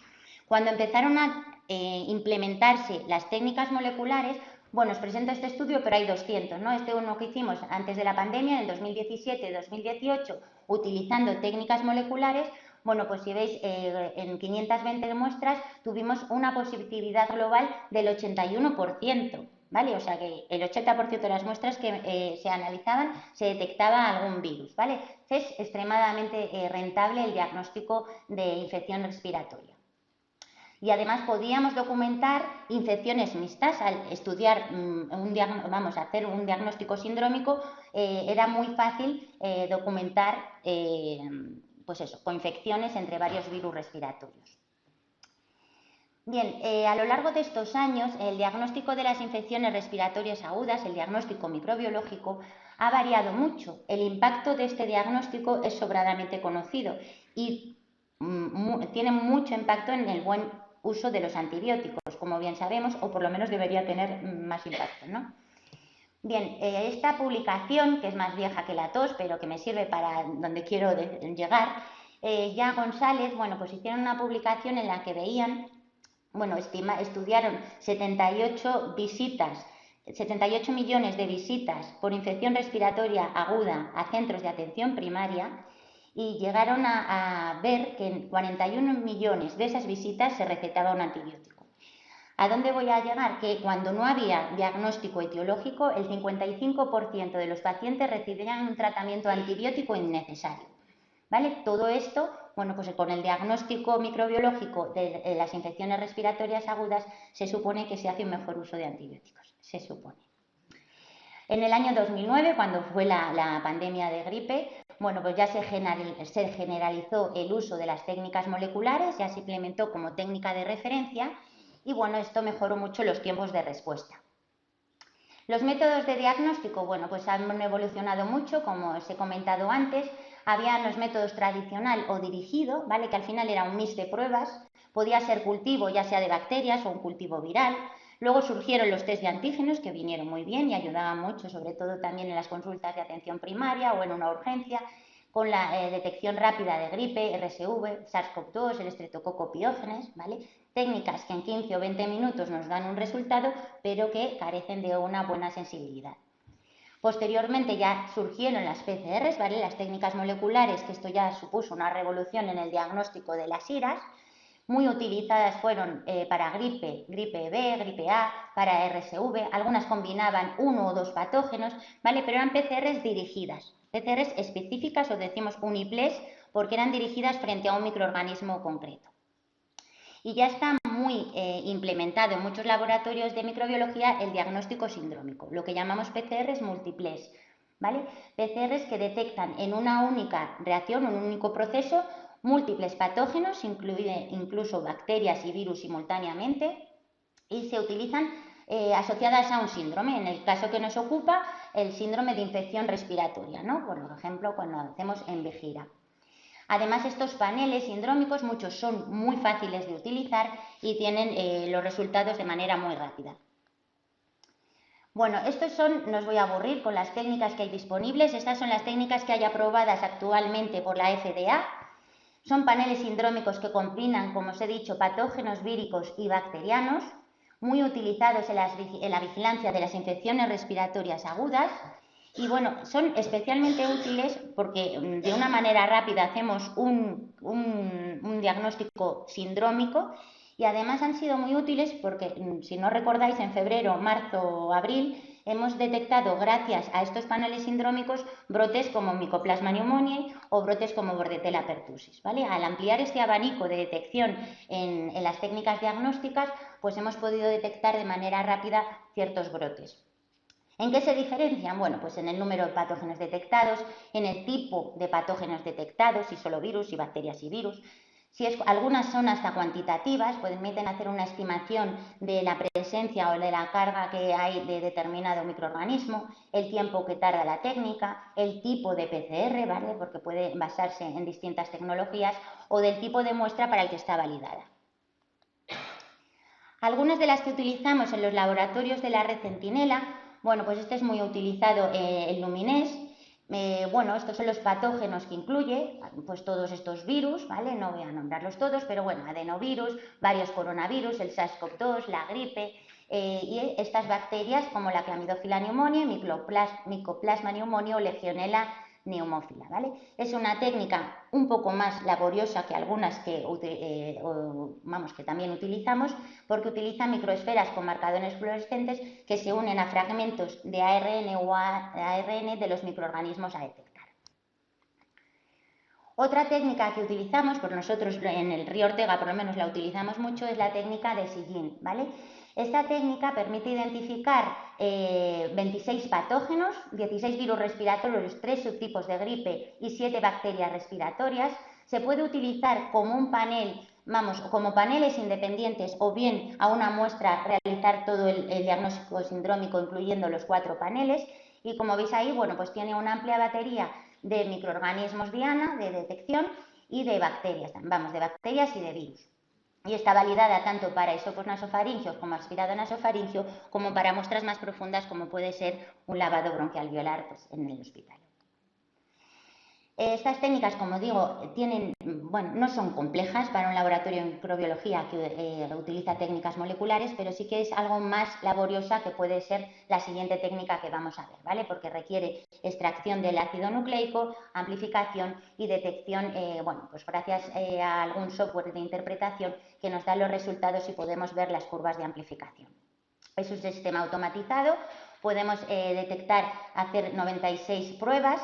La extracción primaria se hace basada en partículas magnéticas, puede ser utilizarse diferentes tubos primarios diferentes a la vez, y bueno, pues se pueden utilizar en diferentes muestras. Y como os digo, pues tiene un software de interpretación una vez analizada o realizada la PCR, donde se ven las curvas de amplificación, ya que se trata de una PCR a tiempo real.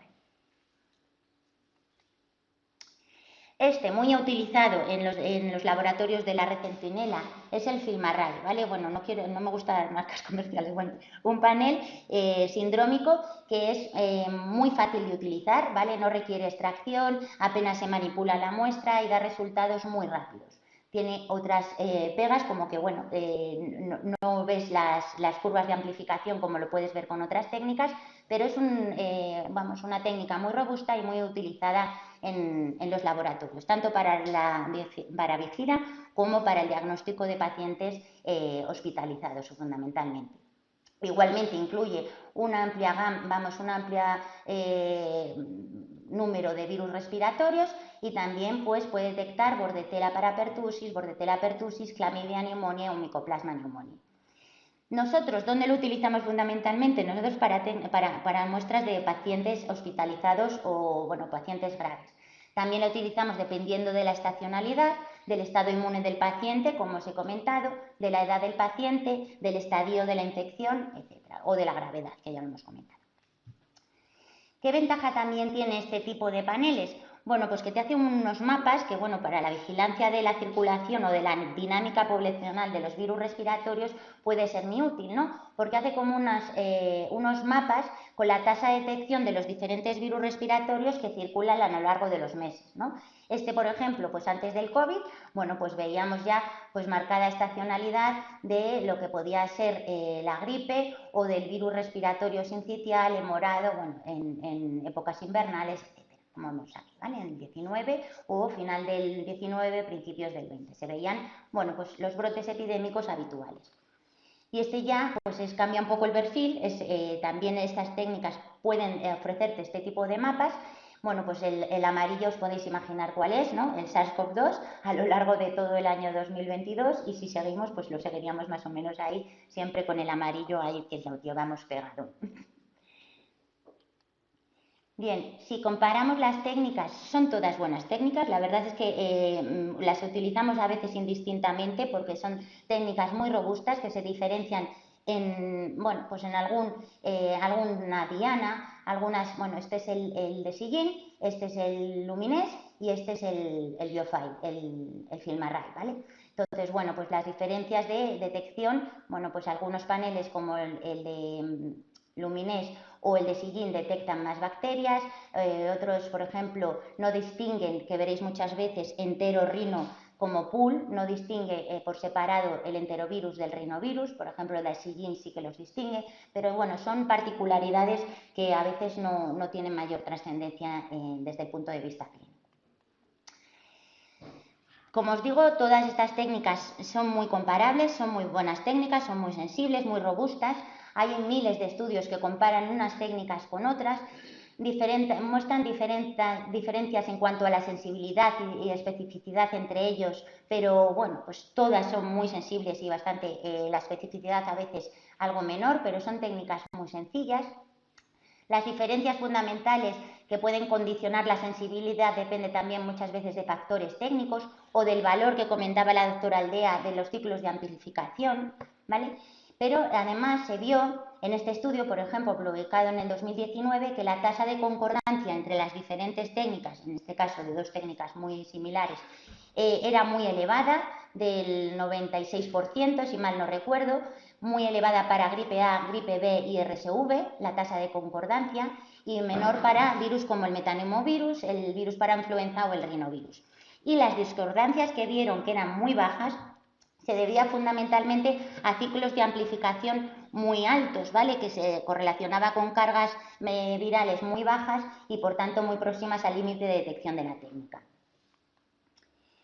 Bien, para acabar ya, simplemente 4 cosas. ¿Cuáles son las ventajas que ofrecen estos paneles sindrómicos para la red de Centinela? Bien, pues que son rápidas, ¿vale? Muchas de ellas en menos de una hora puedes tener un resultado. Técnicamente son bastante sencillas. Además incorpora patógenos menos habituales como el metanemovirus, el bocavirus, algunos coronavirus que no se detectaban por otros métodos convencionales. Además podemos documentar infecciones mixtas. Obviamente a nivel de hospital, pues para pacientes críticos o inmunodeprimidos son de gran utilidad y para vigilar las infecciones respiratorias agudas de manera muy eficiente y más completa que lo que hacíamos con los métodos convencionales.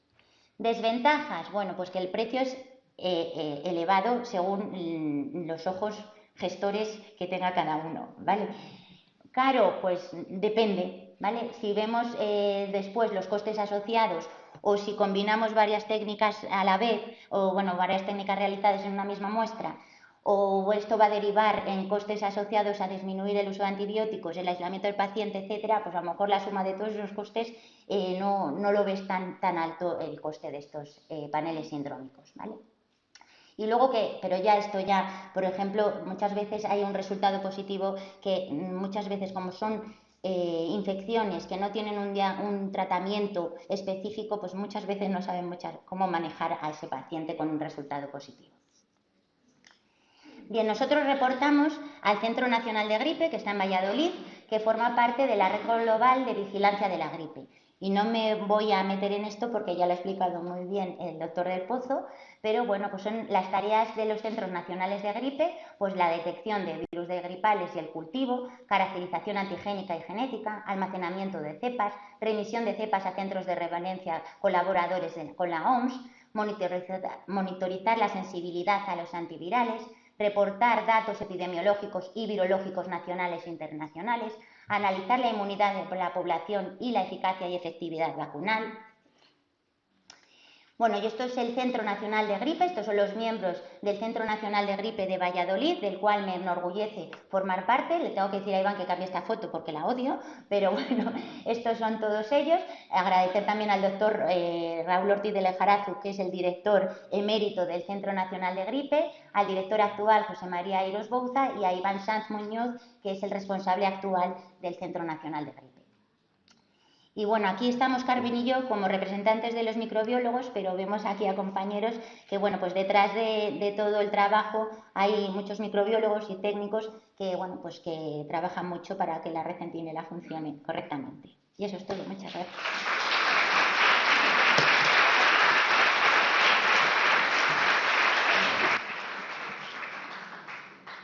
Muy bien, pues abrimos un turno de debate, subís todos aquí a la mesa y bueno, no sé si hay alguna pregunta por parte del público.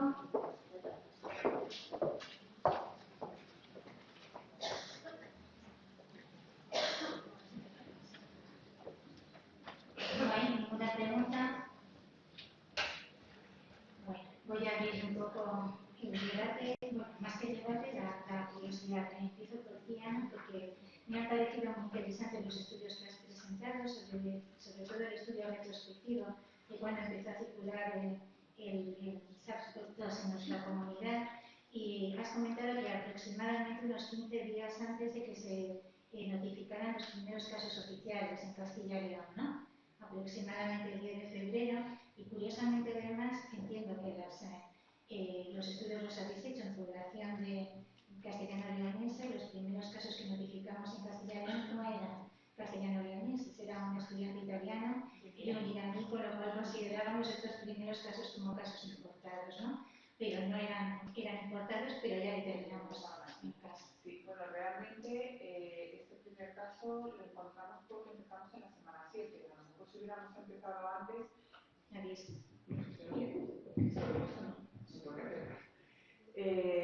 si hubiéramos empezado a lo mejor antes, si hubiera visto algún caso que circulara antes. Desde la semana 7 se vio que el primer caso era al día o a los 2 días de las fechas que habíamos tomado. Pero sí, se veía que ya, de todas maneras, en el gráfico que mostré, que ya estaba circulando el virus antes de esos oficiales que se publicaron. Y luego, con respecto al estudio que has comentado también de cefaleas que habéis hecho con la unidad de cefaleas del Hospital Clínico, ¿tiene alguna repercusión práctica este estudio? ¿Alguna conclusión del estudio que tenga aplicación en la clínica diaria o en el quehacer de los médicos a la hora de diagnosticar? A ver, eso en el tercer estudio que se había publicado lo que decía, que al final las cefaleas es algo que se puede tratar y que entonces que los médicos de primaria es algo que podrían tratar y que es algo de nuestro sistema inmune. Es decir, no es algo que lo provoque el virus, sino que nuestro sistema inmune, al reaccionar contra ese virus, provoca esa cefalea. De hecho, en el de COVID, no sé si a lo mejor en algunos de los estudios que están haciendo también lo están viendo, en el estudio de cefaleas con el COVID se vio que aquellos pacientes que sufrían cefalea y que tenían COVID, el pronóstico era mejor que en aquellos que no se había provocado la cefalea. Entonces, todavía como siguen investigando con los datos, tenemos que ver qué más conclusiones se obtienen. Muchas gracias, Ana. ¿Alguna pregunta? ¿No se anima nadie?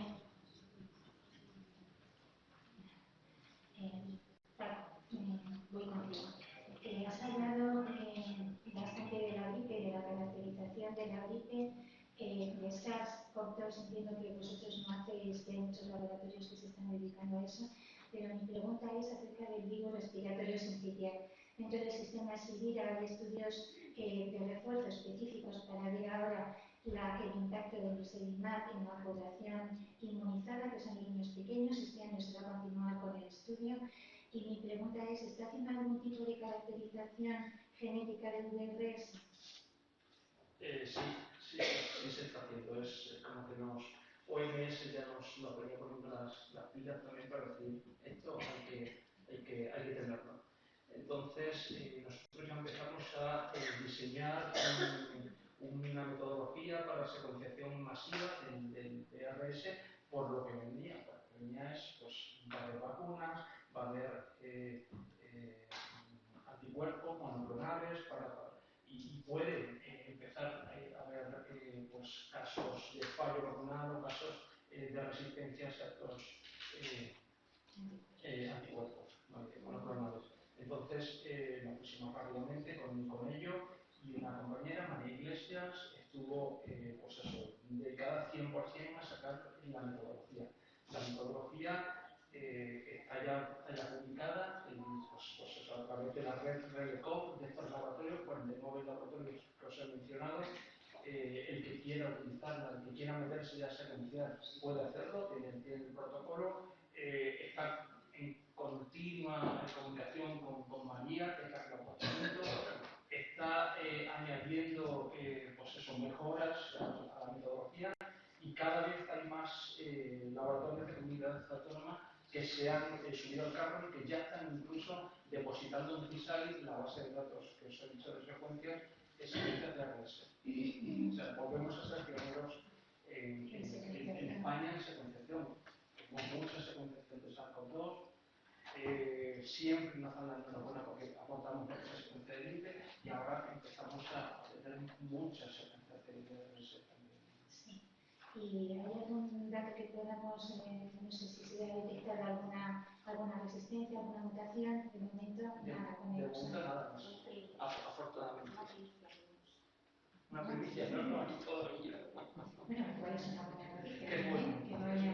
que no haya ninguna mutación al respecto. Hay poquitos casos, obviamente, todavía, hasta que este año supongo que el RS entrará en la rueda, igual que pues eso, SARS-CoV-2 ya es todo lo que estamos secuenciando. Gripe llevamos mucha historia, ¿no? Mucha historia con la secuenciación y pues seguro que va a haber mucho donde analizar.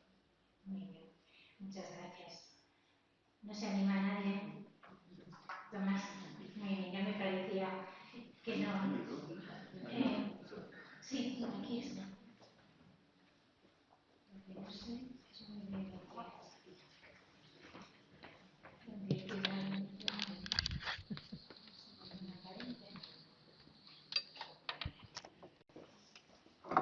No sé dónde tiene. No sé, no tiene ningún. Utiliza. Claro, Sí, acércate Tomás. y utiliza. Bueno, más que una pregunta, es una aclaración, un tema que comentó Carmen, referido a los test rápidos que se pueden utilizar en los laboratorios. Yo creo que en la comunidad internacional se ha llegado a un consenso de que los test rápidos son útiles y van a ser útiles en situaciones, por ejemplo, de pandémicas, donde la decisión clínica se tiene que tomar muy rápido y probablemente no haya tiempo para hacer técnicas moleculares, aunque sean tan rápidas como las que tenemos ahora, pero desde el punto de vista de vigilancia se ha decidido que únicamente valen los test moleculares, los diagnósticos moleculares, por motivos de sensibilidad, de especificidad del diagnóstico y por motivos de poder comparar entre los diferentes países y las diferentes redes. Ese quizás es el punto. O sea que no lo descartamos y por eso en la última reunión que tuvimos quedamos en que si los tenéis en laboratorio se pueden ir registrando porque hay que mantener un nivel de alerta en la utilización de estos test rápidos por si en algún momento tenemos que utilizarlos de manera masiva. Y la otra cosa que quería comentar, una que presentó Ana, una gráfica sobre el microespacio de tiempo que va entre mediados de febrero y mediados de marzo de 2020. Vosotros recordáis, probablemente los que estuvisteis en una reunión de la red centinela en Salamanca en el año 2018, presentamos un estudio sobre infecciones respiratorias agudas y concluíamos que había que ponerse a vigilar las infecciones respiratorias agudas en la red centinela. Estamos hablando de primavera de 18. Y a partir de aquel momento empezamos a hacer recopilación de datos históricos de las infecciones respiratorias agudas en Castilla y León diagnosticados o que habían salido de la red centinela. No los pusimos, no los monitorizamos semanalmente, pero sí los mantuvimos en una base de datos de una manera bien conservados y bien actualizados. Cuando llegó el COVID-19, buscamos esos datos y vimos cómo en la primera quincena, segunda quincena de febrero, cuando se cayeron, bajaron todas las infecciones, estaban cayendo todas las infecciones respiratorias, incluida la gripe, que estaba en pleno descenso, a mediados de febrero la curva que iba bajando, pum, se estabilizó. Y durante 2 o 3 semanas estuvo una estabilización de los casos de ira, con algunos piquitos, hasta que llegó el confinamiento y cayeron drásticamente. Esas 3 semanas que hay ahí, si nosotros hubiésemos tenido un sistema centinela de vigilancia de la gripe, probablemente, incluso sin hacer estudio retrospectivo para encontrar virus respiratorios, encontrar el SARS-CoV-2, hubiésemos detectado que había algo que no funcionaba bien. Y cuando estaba cayendo, en picado, todas las iras, de repente, ¡pum!, 3 semanas de estabilización. Algo estaba ocurriendo ahí. Hubiésemos tenido un diagnóstico molecular rápido, nos hubiésemos dado cuenta de que no eran ninguno de los patógenos que teníamos en el panel y que no era gripe, no eran rinovirus ni adenovirus ni VRS, y que algo estaba provocando que eso no cayese como estaba cayendo. Con lo cual hubiésemos podido detectar el inicio del SARS-CoV-2 simplemente con los datos de la red. Sí, de hecho ahora desde que se está vigilando todas las iras, como bien has dicho, el metanimovirus, se veía que algo estaba circulando, que eran esos otros en el momento, porque en un primer momento lo metemos dentro de un grupo otros, no es gripe, no es COVID, pero cuando de repente algo crece, ahora podemos observar y mirar qué es lo que crece. Y de hecho, si vemos muchos negativos, miramos a ver también por qué hay tantas muestras negativas, si hay algo que está circulando. Entonces, ahora la vigilancia de las infecciones respiratorias agudas es algo que ha sido muy bueno para todos. ¿Alguna pregunta más en la sala? No se anima nadie a preguntar. Carmen, yo te quería preguntar, a pesar de la puntualización que ha hecho Tomás por el tema de los test de antígenos rápidos que se utilizan para el diagnóstico, pero es verdad que se utilizan las PCRs para el diagnóstico dentro de la red centinela, pero yo creo que el poder usar este tipo de test en la atención primaria, por ejemplo, para tener un diagnóstico de la infección que tienen en la consulta, me parece muy interesante también. Quiero decir que todos estos test se venden en las oficinas de farmacia y muchas veces nos permiten diferenciar si tienes COVID, si tienes gripe, si tienes un VRS, y en cambio muchas veces los médicos de atención primaria no disponen de esta herramienta. Yo creo que es importante también que estén disponibles, ¿no? Yo considero que sí, porque ahí prima el diagnóstico rápido, ¿no? El test te da un diagnóstico y como ha puntualizado Tomás, otra cosa es la vigilancia. Bueno, pues para la vigilancia cogemos otras técnicas más sensibles. Pero bueno, igual que digo, los test son buenos, tenemos un diagnóstico buenísimo y rápido si es positivo, pero si es negativo, traernos las muestras a micro. Traernos las muestras, que igual que estudiamos las no centinela hospitalarias, pues vamos a hacer las no centinelas de atención primaria, ¿no? Que además una de las consecuencias más importantes es, como ha comentado Marta, también la disminución del uso de antibióticos, ¿no? Cuando se hace un diagnóstico virológico permite también una disminución del uso de antibióticos en atención primaria. Claro, tenemos que tener un poco, jugar con que los test de antígenos tienen una sensibilidad más limitada, obviamente, que un test negativo. No quiere decir que no esté y que a lo mejor estamos dando un antibiótico, porque bueno, como los antígenos nos han salido negativos, me doy el antibiótico. Bueno, pues no, espérate 24 horas, nos traes la muestra, te damos un resultado, ¿no?, más sensible, y luego ya con la receta diferida, pues ya hay que tomar antibióticos, se tomen, si no. Marta, Sí, yo quiero puntualizar una cosa. ¿Se ha entendido? Sí. Que de hecho se está trabajando en ello. Se está haciendo ya no tanto los test de antígenos, sino lo que llamamos point of care moleculares, ¿vale? Que son pruebas rápidas basadas en la detección de ácidos nucleicos, pero son pruebas rápidas. Vale, entonces, bueno, pues hay unos grupos en los que estamos microbiólogos de Castilla y León, porque consideramos que estas pruebas deben estar consensuadas con los laboratorios de microbiología y bueno, pues está intentando llegar ahí a un consenso a ver cuáles son las técnicas más idóneas para llevar a la atención primaria. Muy interesante, la verdad. Y Marta, yo quería preguntarte también, has hablado de la estacionalización de los virus. ¿En COVID podemos hablar también de estacionalización? Eso no se atreve nadie a decir. Pero, a ver, sí que es cierto que en el año 2022 sacamos los datos de todo lo que circulaba durante el año y nos sorprendió mucho que todos los meses del 2022 y del 2023 detectábamos gripe. Entonces, claro, decíamos, pues a lo mejor la gripe no es tan estacional como creíamos. Hombre, yo creo que la estacional sí que ha habido una temporada que ha habido ahí como un lío de competencia ecológica entre los virus, que no se pisan la manguera como los bomberos, pero que yo creo que estamos volviendo un poco a la estacionalidad que teníamos antes, ¿no? De los meses invernales. Con el COVID no se sabe lo que pasará, porque otros coronavirus sí que los detectamos a lo largo de todo el año, como el rinovirus también o adenovirus. Entonces, bueno, a lo mejor no tiene una circulación tan exagerada a lo largo de todo el año, pues sí que hay picos a lo mejor que pueden ir apareciendo a lo largo de los meses, pero bueno, necesitamos ver un poco más lo que pasa. Sí que parece que hay cierta tendencia a la estacionalidad de otros virus. Del COVID no lo voy a decir, porque luego salen las noticias. De hecho, este año, yo creo que fue en el mes de marzo que había, yo creo que en los 4 años, desde el año 2020, no había ninguna persona hospitalizada de COVID. Yo creo que fue en el mes de marzo.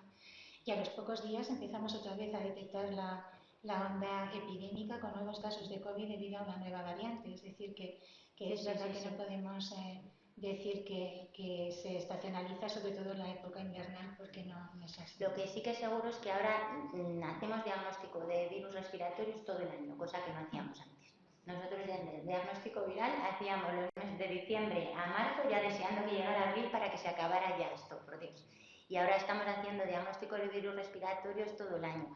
Entonces sí que vamos a tener mucha más idea de toda la dinámica poblacional de los virus que tenemos, ¿no?, circulando. Muy interesantes esas imágenes, no sé cómo las has llamado. Bueno, sí, los mapas de tendencia. Sí.